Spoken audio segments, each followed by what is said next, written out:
আসসালামু আলাইকুম এভরিওয়ান, সবার কি অবস্থা, কেমন আছেন? এই গরমে তো সবার অবস্থা খুবই খারাপ, আমারও কিন্তু অবস্থা খারাপ। আজকে আমার বাসায় আমার ছোট বোন আসবে, এই তো গরমে দিয়ে রান্নাঘরে চলে আসলাম।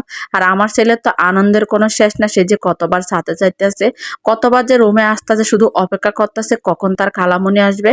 কারণ তার খালামণির সাথে তার কিন্তু ছোট্ট একটা বোনও আছে, সেও আসবে।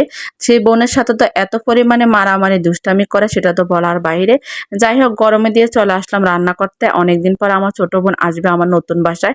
আসলে এই বাসা ওঠার পরে তেমন কেউ আসে না, শুধু একদিন আমার মা আসছিল আর একদিন আমার মেজো বোনের ছেলে আসছিল, সেটাও কিন্তু আমি ভিডিওর মাধ্যমে শেয়ার করেছিলাম। বিয়ের আগে যখন বোনে বোনে ঝগড়া হতো তখন মা খালারা খুব করে বলতো, গাঙ্গে গাঙ্গে দেখা হলো, কখনো বোনে বোনে দেখা হবে না। আসলে এই কথাটার মর্ম না এখন হারে হারে বুঝতে পারতেছি। আসলে চাইলেও এখন আর বোনে বোনে আছে না, দেখা করা সম্ভব না, একসাথে সময় কাটানো সম্ভব না। কারণ সবারই এখন বিয়ে হয়ে গেছে, সংসার হয়ে গেছে, বাচ্চা কাচ্চা হয়ে গেছে, চাইলেও কিন্তু আমরা কিন্তু একসাথে হতে পারি না। আসলে সংসার হয়ে গেলে সংসারের প্রতি অন্যরকম একটা মায়া কাজ করে। তো এই তো আমি বাসায় যা কিছু ছিল সবগুলো রান্না করে নিলাম। বাসায় আজকে মাছ মাংস কোনো কিছুই ছিল না, তাই তো আজকে এই যে ডাল, আলুর ভর্তা আর মিষ্টি কুমড়াটা ভাজি করে নিলাম। আমি আলুর ভর্তাটা কিন্তু রেডি করে রেখেছি, একটু পরে বানিয়ে নিব। এদিকে আজকে দুদিন যাবৎ আপনাদের ভাইয়া মানে আমার ছেলের বাবা এত পরিমাণে ব্যস্ত, সে তো বাজার করার সময়ও পাচ্ছে না। যেহেতু আমরা 2-3 জন মানুষ, আমরা আসলে তত একটা মাছ মাংস খাই না ফ্রিজে রেখে, আমরা সবসময় তরতাজা খেতে আসলে পছন্দ করি। 2-3 কেজি মাছ আনলে আমার অনেক দিন আসলে চলে যায়। যেহেতু শহরের বাড়িতে থাকি, বাসার নিচে নামলে কিন্তু সব কিছু ফ্রেশ পাওয়া যায়, তাই আগে আগে ফ্রিজে এনে ফ্রিজের মধ্যে রেখে আমার খাওয়াটা একদমই ভালো লাগে না।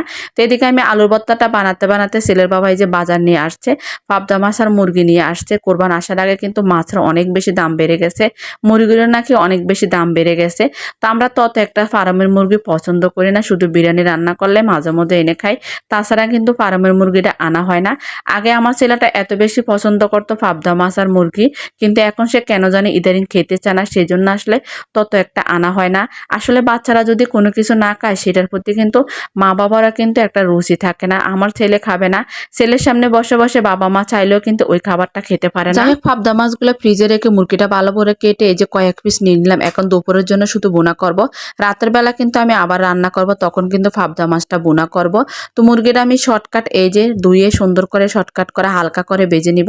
টমেটো পেঁয়াজ দিয়ে একটু হালকা মাখা মাখা করে বোনা করব, যেহেতু ডাল রান্না করেছি। সাথে কিন্তু আলুর ভর্তাও করেছি। মিষ্টি কুমড়া ভাজিটা কিন্তু আমি ছোট ছোট চিংড়ি মাছ দিয়ে একটু মাখা মাখা করে ভাজিও করি না, রান্নাও করি না, এভাবে করেছি। এভাবে কিন্তু করলে কিন্তু মিষ্টি কুমড়া খেতে ভালো লাগে। তো যেহেতু বাচ্চারা একটু চিকেন পছন্দ করে, আমার বোনের মেয়েটা আবার একটু মুরগির মাংস বেশি পছন্দ করে, তার জন্য লেগ পিস আর কয়েক পিস বুকের মাংস আর কলিজাটা দিয়ে দিলাম। সে আবার কলিজা খেতে চায়, কিন্তু আমার ছেলে কোনোভাবে কলিজা পছন্দ করে না। আমার ছেলেটা হয়েছে তার বাবার মতন, মাছের ডিম খায় না, কলিজা খায় না। যাই হোক, খুব শর্টকাট করে কিন্তু রান্না বান্নাগুলো সেরে নিতেছি, কারণ এত পরিমাণে গরম, এত পরিমাণে লোডশেডিং জন্য তো আজকে 2 দিন যাবৎ ব্লগ এডিটিং করতে পারি না, আপনাদের মাঝে শেয়ারও করতে পারি না। এদিকে আমার বোনটা আসছে, সেজন্য আসলে ভিডিওগুলো ছাড়াও হয় না। বাসায় না মেহমান আসলে কোনোভাবে ভিডিও এডিটিং করা হয় না, ছাড়া হয় না, যেহেতু ছোট্ট একটা বাসা, মানুষ হয়ে যায় বেশি, খুবই সাউন্ড হয়, আওয়াজ হয়। এত সাউন্ডের মধ্যে আসলে ভিডিও এডিটিং করলে ভিডিওটা সুন্দর হয় না। তো মাংসটা রান্না আমার কমপ্লিট হয়ে গেছে। অনেকে আমাকে জিজ্ঞাসা করেন, আপু তোমার ভিডিওতে শুধু তোমাকে দেখে আর কাউকে দেখি না, তোমার ছেলেকে দেখি। আসলে আমার পরিবারের মানুষ সোশ্যাল মিডিয়া সম্পর্কে কিছুই বোঝে না, আর ব্লগিং ব্যাপারে তো তারা কিছুই জানে না, সেই জন্য আসলে চাইলেও আমি কাউকে ভিডিওতে আনিও না, আর তারা তত একটা অ্যাক্টিভও না, এইসব ব্যাপারে তারা বোঝেও না। এদিকে রান্নাবান্না কমপ্লিট করে তো বোনের জন্য বসে আছে। এদিকে দেখলাম আমার বোন আসতেছে, আমাকে ফোন দিল, মানে কোন গলি দিয়ে সে ঢুকবে, যেহেতু বাসাটা নতুন, সে চিনতে পারতেছে না।